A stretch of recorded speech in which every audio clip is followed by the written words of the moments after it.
Pablo, ¿ah? Quieto, quieto.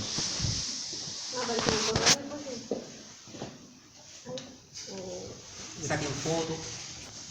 Usted hizo otra Desde ahora Tengo ya. 20 minutos justo. Ya te vamos. Mire, lo que tenemos acá es una instalación fotovoltaica, ¿cierto? Es un entrenador que se tiene.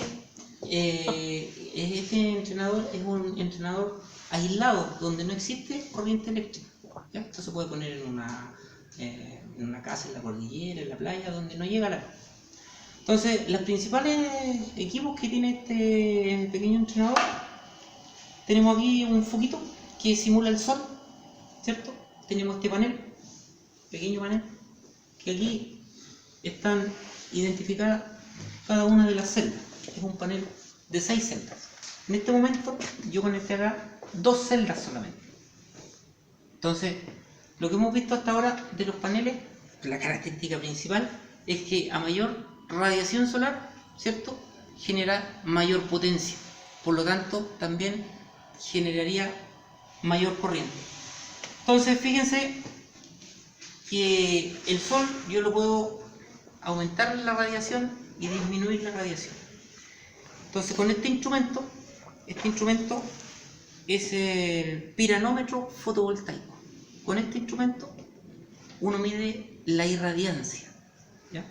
Por lo tanto, yo lo enciendo y selecciono ahí la unidad que es watt por metro cuadrado, ¿ya? Por lo tanto, si esto yo lo tuviese al sol, me marcaría la cantidad de sol que existe, pero lo vamos a poner ahí en el foquito, ¿cierto? Y fíjense que alrededor de esto me va a marcar, miren, ahí tenemos prácticamente 1000 watts por metro cuadrado, ¿ya? Entonces, si yo disminuyo la luz, ¿cuánto tengo ahora?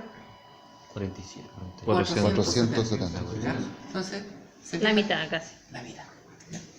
Por lo tanto, este es el detector de irradiancia, se llama piranómetro fotovoltaico, ¿ya? Entonces esto lo podemos apagar. Y fíjense que si yo tengo mayor cantidad de radiación solar, por lo tanto, si yo lo voy a empezar a aumentar aquí, el sol, el panel, fíjense lo que se produce con la corriente. Se va aumentando, ¿ya?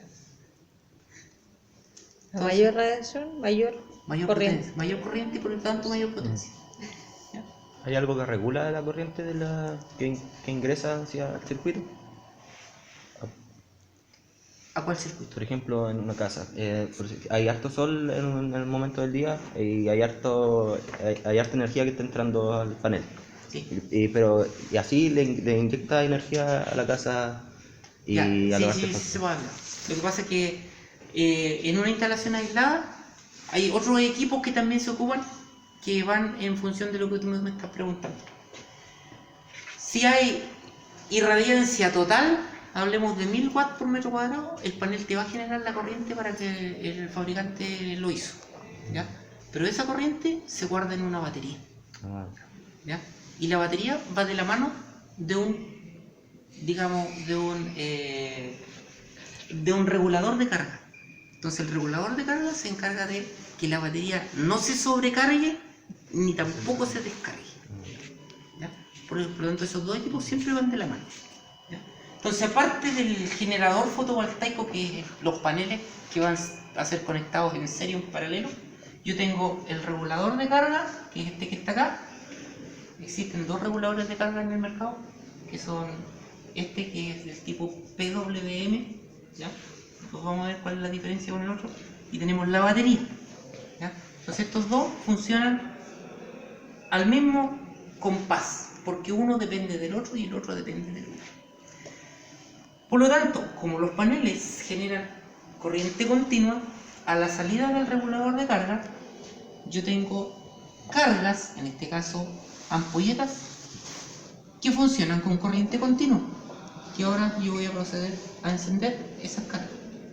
Fíjense, tengo todas las cargas prendidas, ¿ya? Si yo quisiera en esta instalación aislada agregar algún electrodoméstico que funcione con 220 volts alterno, tengo sí o sí que colocar un inversor. Los inversores que se colocan en instalaciones aisladas tienen una característica que los voltajes de entrada son fijos. Pueden ser 12, 24 o 48 volts. Y en su salida siempre habrán 220 volts. Ahora, la potencia va a depender de qué consumo tengo yo. ¿Ya?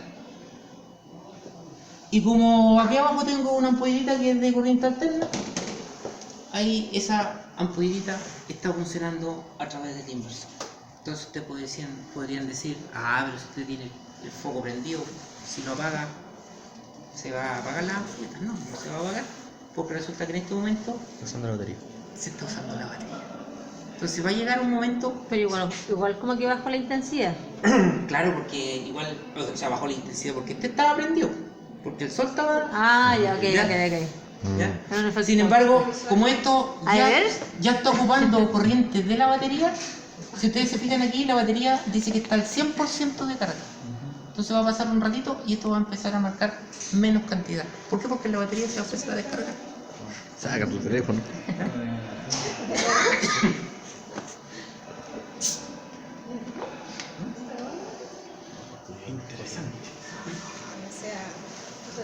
Entonces esos son los equipos que se necesitan para una instalación aislada. ¿Ya? A diferencia del otro tipo de instalación, que existe cierto. Mira, fíjate que aquí ya bajó a 99. Entonces se supone que en el día, con el sol, las baterías se cargan.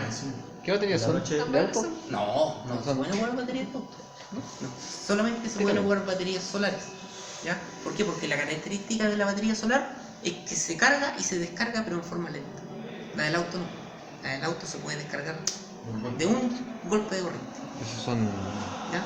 Porque las baterías de auto están hechas para hacer andar el motor de arranque. Y el motor de arranque te pega el chupetón de corriente en unos pocos segundos. Por lo tanto, cuando el auto está en pana de arranque, tú le das arranque y se te descarga la batería. Esa es la energía continua. Claro, continuo. ¿Ya? Por lo tanto, después con el alternador del auto se te va cargando la batería.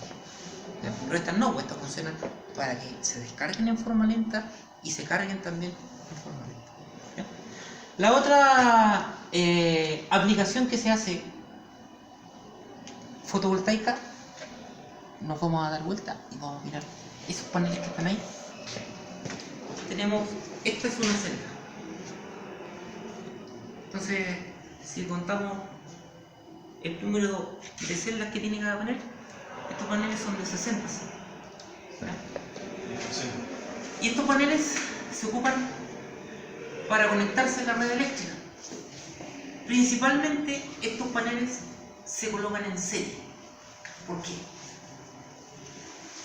Estos paneles, o este tipo de instalación a la red eléctrica, o también llamada instalación on-grid, ¿ya?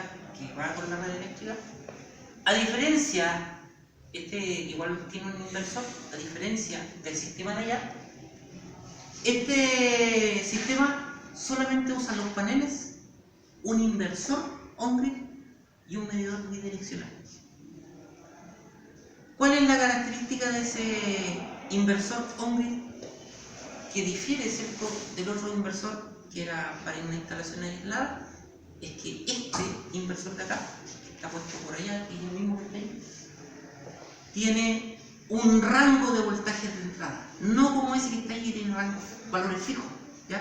Los inversores on-grid tienen un rango de voltaje que va desde 100 volts hasta 600 volts continuos.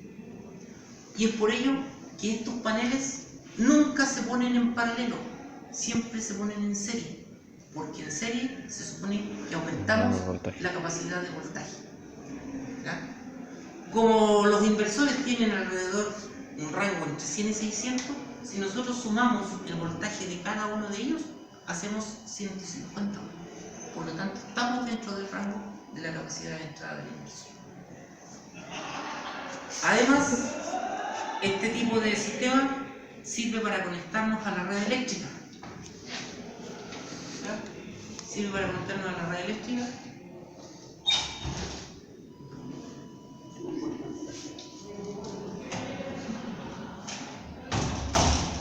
Y por eso se coloca el medidor bidireccional.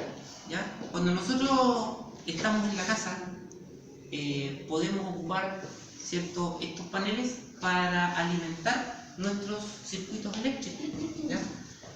Y en caso de que sobre energía de los paneles, ¿cierto?, nosotros a través de un enchufe, después lo vamos a leer, de un enchufe, podemos inyectar a través de ese enchufe la energía sobrante de estos paneles a la red eléctrica.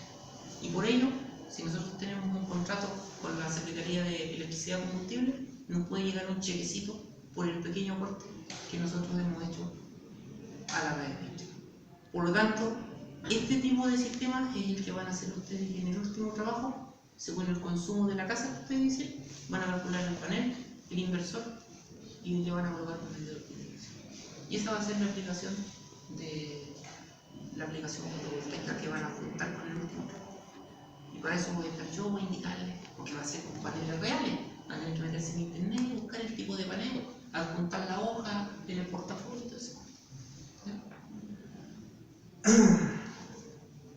Sigamos viendo ese panelcito que está ahí. Fíjense que todos los paneles en la parte posterior, el fabricante indica los principales valores que tiene este panel. Si ustedes se fijan aquí, tenemos el voltaje máximo, ¿cierto?, la corriente de cortocircuito, el voltaje de circuito abierto, ¿ya? Por lo tanto, esto viene siempre con todos los paneles.